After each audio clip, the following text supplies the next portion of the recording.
মাওলানা মোহাম্মদ মামুনুল হক একজন বাংলাদেশী দেওবন্দি ইসলামী পণ্ডিত, রাজনীতিবিদ ও ইসলামী বক্তা। তিনি বাংলাদেশ খেলাফত মজলিসের মহাসচিব, হেফাজতে ইসলাম বাংলাদেশের যুগ্ম মহাসচিব, জামিয়া রহমানিয়া আরাবিয়া ঢাকার শাইখুল হাদিস অর্থাৎ হাদিস বিভাগীয় প্রধান। একই সাথে তিনি মাহাদুদ তারবিয়াতুল ইসলামিয়া ও বাবরি মসজিদ বাংলাদেশের প্রতিষ্ঠাতা এবং মাসিক রহমানিয়া পয়গামের সম্পাদক। মামুনুল হক 1973 সালের নভেম্বরে ঢাকার আজিমপুরে এক সম্ভ্রান্ত মুসলিম পরিবারে জন্মগ্রহণ করেন। তার পিতা আজিজুল হক ছিলেন একজন সুপরিচিত বাংলাদেশী ইসলামী পণ্ডিত ও সহিহ বুখারীর প্রথম বাংলা অনুবাদক, যিনি শাইখুল হাদিস নামে সমধিক পরিচিত। তার ভাই বোনের সংখ্যা 13 জন। প্রভাবশালী ইসলামী পণ্ডিত ও বেফাকুল মাদারিসিল আরাবিয়া বাংলাদেশের মহাসচিব মাহফুজুল হক তার অগ্রজ। মামুনুল হক তার পড়াশোনার প্রথম পাঠ গ্রহণ করেন তার পিতা হযরত শাইখুল হাদিসের কাছে। 1985 সালে মাত্র 12 বছর বয়সে তিনি লালবাগ চানটারা জামে মসজিদ মাদ্রাসায় কোরআনের হেফজ সমাপ্ত করেন।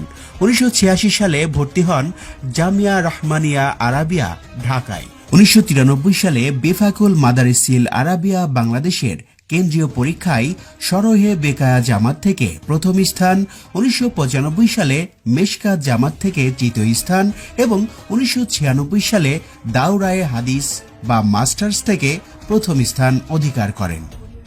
এছাড়া মাদ্রাসার পড়াশোনা সমাপ্ত করে উন্মুক্ত বিশ্ববিদ্যালয়ের অধীনে ওপেন স্কুল থেকে এসএসসি ও এইচএসসি পরীক্ষায় অংশগ্রহণ করেন। অতঃপর এশিয়ান ইউনিভার্সিটি অব বাংলাদেশ থেকে অর্থনীতিতে কৃতিত্বের সাথে অনার্স ও মাস্টার্স সম্পন্ন করেন। পড়াশোনা শেষে হাদিসের শিক্ষক হিসেবে তার কর্মজীবন শুরু করেন। মামুনুল হক সিরাজগঞ্জ জামিয়া নেজামিয়া বেতুয়া মাদ্রাসায় শিক্ষকতা করেন 5 বছর এবং 2 বছর মিরপুর জামিউল উলুমে শিক্ষকতা করেন। তারপর 2000 সাল থেকে জামিয়া রহমানিয়া আরাবিয়া ঢাকায় শাইখুল হাদিস বা হাদিস বিভাগীয় প্রধান হিসেবে দায়িত্বরত আছেন। 2015 সালে তিনি মাহাদুদ তারবিয়াতুল ইসলামিয়া নামে একটি উচ্চতর ইসলামী শিক্ষা, গবেষণা ও প্রশিক্ষণ প্রতিষ্ঠান প্রতিষ্ঠা করেন। তিনি এশিয়ান ইউনিভার্সিটি অব বাংলাদেশের খণ্ডকালীন অধ্যাপক ছিলেন। এছাড়াও তিনি বাইতুল মামুর জামে মসজিদের খতিব হিসেবে দায়িত্ব পালন করছেন। 2020 সালের ফেব্রুয়ারির দিকে তিনি ঢাকায় বাবরি মসজিদ বাংলাদেশের নির্মাণ কাজ শুরু করেন। 2020 সালের 10 অক্টোবর তিনি বাংলাদেশ খেলাফত মজলিসের মহাসচিব ও 15 নভেম্বর হেফাজতে ইসলাম বাংলাদেশের যুগ্ম মহাসচিব নির্বাচিত হন।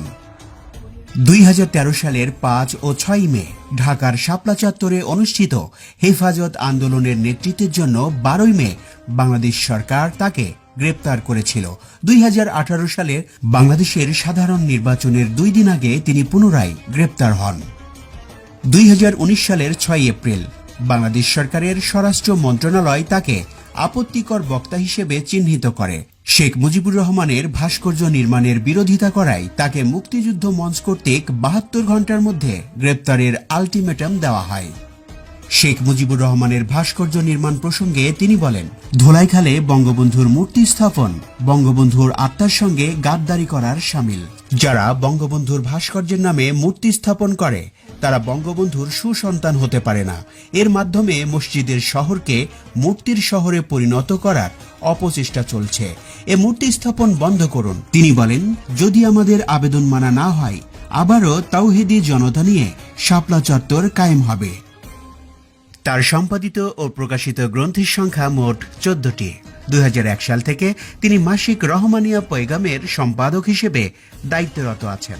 এছাড়াও সমসাময়িক ইস্যুতে তিনি জাতীয় ও দৈনিক পত্রিকায় নিবন্ধ লিখে থাকেন।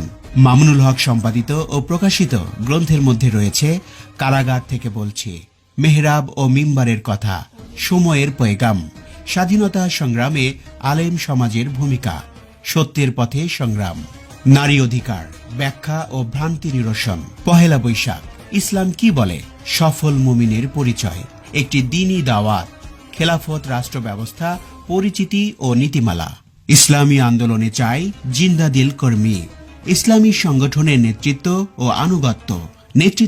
আনুগত্য ও ইসলামী জীবন, ইসলামী সংগঠন কি এবং কেন